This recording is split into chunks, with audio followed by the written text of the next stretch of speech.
నా ప్రతి చెల్లెమ్మకు నా హృదయపూర్వకంగా కృతజ్ఞత తెలుపుకుంటా ఉన్నాడు.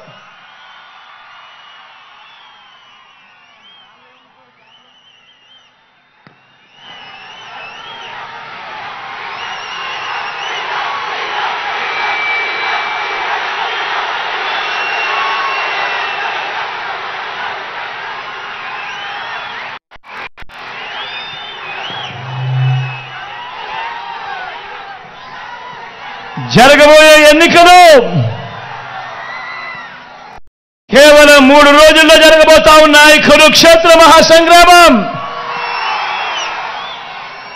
ఈ జరగబోయే ఎన్నికలు కేవలం ఎమ్మెల్యేలను ఎంపీలను ఎన్నుకునేందుకు మాత్రమే జరుగుతా ఉన్న ఎన్నికలు కావు. ఈ జరగబోయే ఎన్నికలు రాబోయే 5 ఏళ్ల మీ ఇంటింటి అభివృద్ధిని, పథకాల కొనసాగింపును నిర్ణయించబోయే ఎన్నికలు ఈ ఎన్నికలు.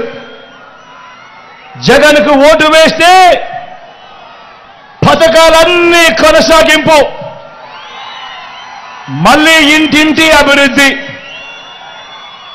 అదే పొరపాటున చంద్రబాబుకు ఓటు వేస్తే పథకాలన్నీ ముగింపు, మళ్ళీ మోసపోవటమే. ఇదే చంద్రబాబు గత చరిత్ర చెప్పిన సత్యం. ఇదే సాధ్యం కాని హామీలతో చంద్రబాబు ఇచ్చిన మేనిఫెస్టోకు ఇదే అర్థం.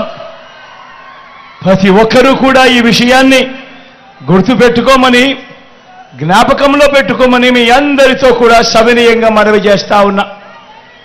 పొరపాటున చంద్రబాబుకు ఓటు వేయడము అనంటే కొండ చిలువ నోట్లో తలబెట్టడమే అన్నది ప్రతి ఒక్కరూ కూడా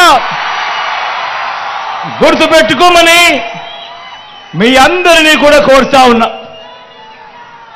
ఈ విషయాలు మీ అందరికీ కూడా చెబుతూ, మీ అందరినీ కూడా ఇప్పుడు నేను చెప్పబోయే కొన్ని మాటలు మీరందరూ కూడా ఆలోచన చేయమని చెప్పి నేను మీ అందరితో కూడా కోరుతా ఉన్నా.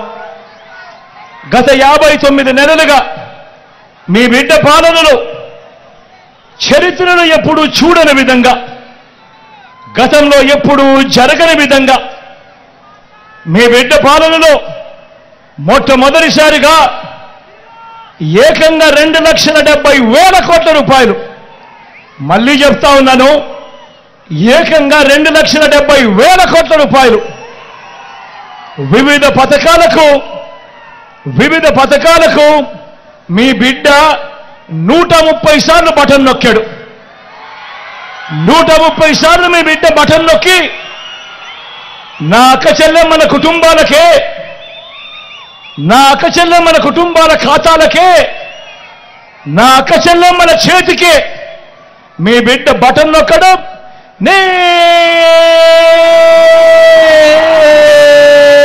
నేరుగా వెళ్ళిపోవడం.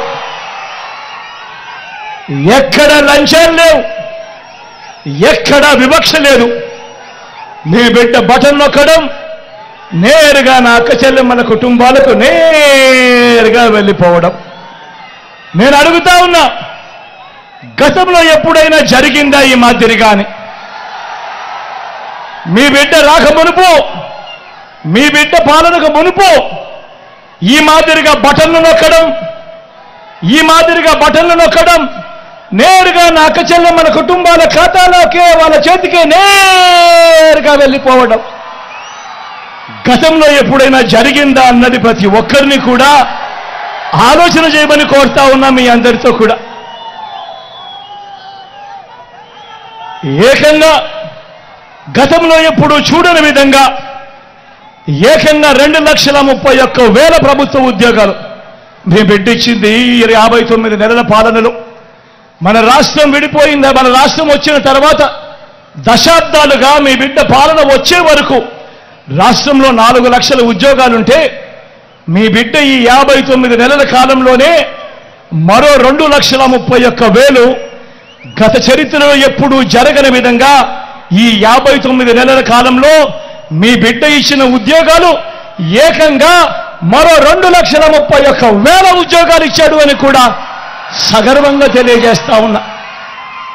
ఈ ఉద్యోగాల్లో ఉన్న మన పిల్లలందరూ కూడా మన గ్రామ సచివాలయాల్లోనే కనిపిస్తా ఉన్నారు. మన చెల్లెమ్మలు, మన తమ్ముళ్ళు చిక్కటి చిరునవ్వులతో మీ అందరికీ కూడా సేవలు అందిస్తూ గ్రామ సచివాలయాల్లోనే 1,35,000 మంది పైసలకు కనిపిస్తా ఉన్నారు. గతంలో ఎప్పుడూ జరగని విధంగా ఇంతకు ముందంతా ఏముండేది? మేనిఫెస్టో అంటూ ఎన్నికలప్పుడు చెప్పేవాళ్ళు. ఎన్నికలప్పుడు మేనిఫెస్టో అని చెప్పి రంగురంగుల కాగితాలతో రంగురంగుల ఆశలకు అబద్ధాలకు రెక్కలు కట్టి చెప్పేవాళ్ళు. ఎన్నికలైపోయిన తర్వాత మేనిఫెస్టోను చెత్తబుట్టలో పడేసేవాళ్ళు. ఎన్నికలైపోయిన తర్వాత మేనిఫెస్టో ఎక్కడ ఉంది అని అంటే కనీసం అది వెతికినా కూడా కనిపించని పరిస్థితి. అలాంటి సాంప్రదాయాన్ని మారుస్తూ మొట్టమొదటిసారిగా ఈ 59 నెలల కాలంలోనే చరిత్రలో ఎప్పుడూ జరగని విధంగా మీ బిడ్డ వచ్చిన తర్వాత ఏకంగా 99% హామీలను మేనిఫెస్టోలో చెప్పినేటివి అమలు చేసి మీ బిడ్డ ఆ మేనిఫెస్టోను మీ ఇంటికే పంపించి ప్రతి అక్కను ప్రతి చెల్లెమ్మను వాళ్ళ చిక్కడి చిరునవ్వుల మధ్య అక్క మీరే టిక్కు పెట్టండి, మీ జగన్ ఇవన్నీ చెప్పాడు, ఇవన్నీ జరిగాయా లేదా మీరే టిక్కు పెట్టండి అక్క అని చెప్పి నేరుగా ఇళ్ళకే పంపించి ఆ అక్క చెల్లెమ్మలకు అది చూపించి ఆ అక్క చెల్లెమ్మల చిరునవ్వుల మధ్య చిక్కటి చిరునవ్వుల మధ్య వాళ్ళ ఆశీస్సులు తీసుకుంటా ఉన్న సాంప్రదాయం మొట్టమొదటిసారిగా మేనిఫెస్టో ఒక విశ్వసనీయత తీసుకొచ్చిన కార్యక్రమం ఎప్పుడైనా జరిగిందంటే అది ఈ 59 నెలల కాలంలోనే కాదా అని అడుగుతా ఉన్నాడు మీ బిడ్డ. ఆలోచన చేయమని అడుగుతా ఉన్నా. నేను చెప్పే ప్రతి మాట కూడా గతంలో జరగనేటివి, మీ బిడ్డ కాలంలో జరిగినేటివి మాత్రమే అన్నది అవునా కాదా అన్నది మీరే ఆలోచన చేయమని అడుగుతా ఉన్నా. ఇప్పుడు నేను గడగడ